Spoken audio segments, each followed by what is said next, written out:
मित्रों नमस्कार, कैसे हैं आप लोग। जनता की आवाज़ सुधीर कुमार चैनल में आप लोगों का स्वागत है। मित्रों, मैं आप लोगों से कभी कभी कोई रिसर्च शेयर करते रहता हूं और एक बहुत रोचक रिसर्च है नवजात बच्चों के रोने को लेकर। पहले का अध्ययन यह बताता है कि नवजात जो होते हैं 6 हफ्तों के बाद रोना कम कर देते हैं, लेकिन जो नया रिसर्च आया है उसके हिसाब से यह रिसर्च सही नहीं है। इस पर एक रिसर्च आया है कि दुनिया के जो बच्चे हैं वह कौन कितने सप्ताह तक अधिक रोते हैं। भारत में नवजात जो है औसत 13, तो इटली में सबसे ज़्यादा 148 मिनट रोते हैं। इसके बारे में मैं विस्तार से एक पत्रिका में छपी रिपोर्ट में आपको बताने जा रहा हूं। यदि आप हाल ही में माता पिता बने हैं तो अब तक कई बार इंटरनेट पर बेबी के कम सोने को लेकर अधिक रोने के कारणों को खोज चुके होंगे। उनके दिमाग में सबसे ज़्यादा बार बार आने वाला सवाल है कि मेरा बेबी बहुत ज़्यादा रोता है, यह रोना कब बंद करेगा। 1962 के बाद तमाम अध्ययन बताते रहे हैं कि नवजात जन्म से 6 हफ्ते तक बहुत अधिक रोते हैं। 12वें हफ्ते के बाद यह घटता है और फिर स्थिर हो जाता है।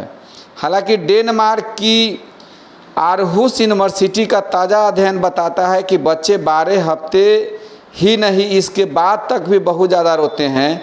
यूनिवर्सिटी के कॉग्निटिव साइंस के इंस्ट्रक्टर आर्नोल्ड क्वेंटिन कहते हैं कि आम तौर पर यह माना जाता है कि यदि एक नवजात एक दिन में 3 घंटे से अधिक और सप्ताह में कम से कम 3 दिन रोते हैं तो इससे बहुत अधिक रोना माना जाता है।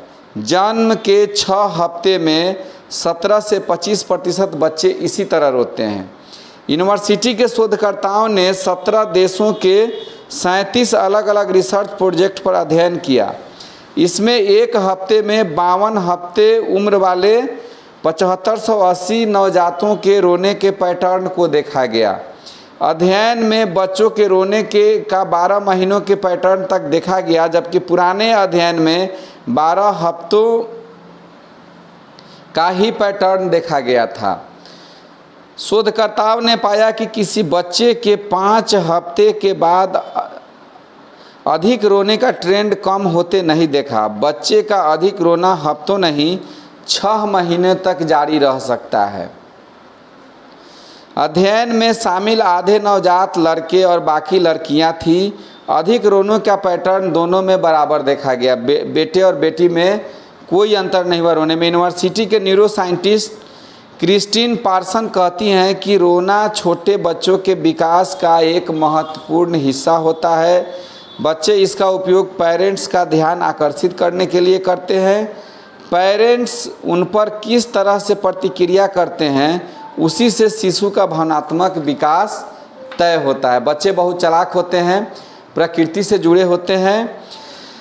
शोधकर्ताओं ने यह पाया कि नवजात के रोने की आदत देशों के हिसाब से अलग अलग होती है। जैसे भारत, मैक्सिको और दक्षिण कोरिया के नवजात अमेरिका, ग्रेट ब्रिटेन और कनाडा के बच्चों के मुकाबले कम रोते हैं।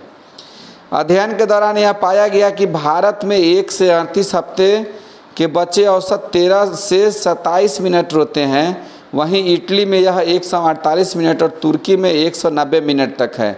अमेरिका में यह 89 से 113 और यूके में 50 से 121 मिनट तक है।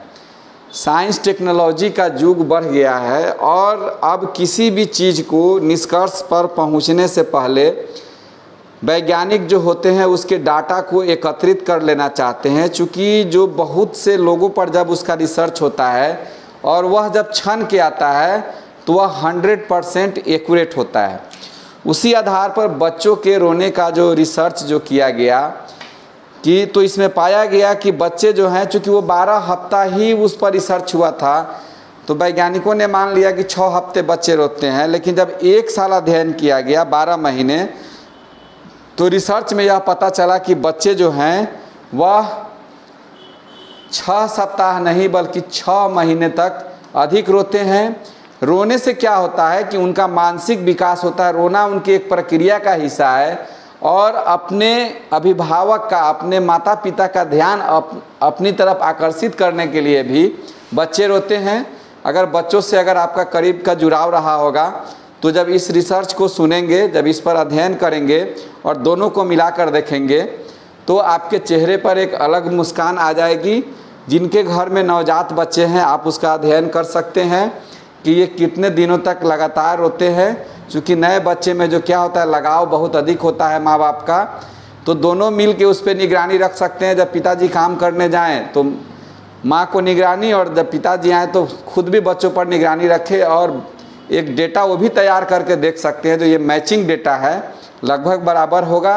हाँ, अलग अलग देशों का जो अध्ययन किया गया, अलग अलग देश के बच्चों का, तो क्लाइमेट का असर बच्चों पर पड़ता है। हर जगह की स्थिति अलग अलग होती है। यूके के बच्चे का अलग अध्ययन में पाया गया, मैक्सिको के बच्चे का अलग पाया गया, ये अमेरिका के बच्चे का अलग पाया गया। सोचे कि यह बहुत रोचक जानकारी है, आप लोगों से शेयर कर लिया जाए। मैंने शेयर कर लिया, आप भी इस पर अध्ययन आगे कर सकते हैं। इन्हीं बातों के साथ जय हिंद, जय भारत।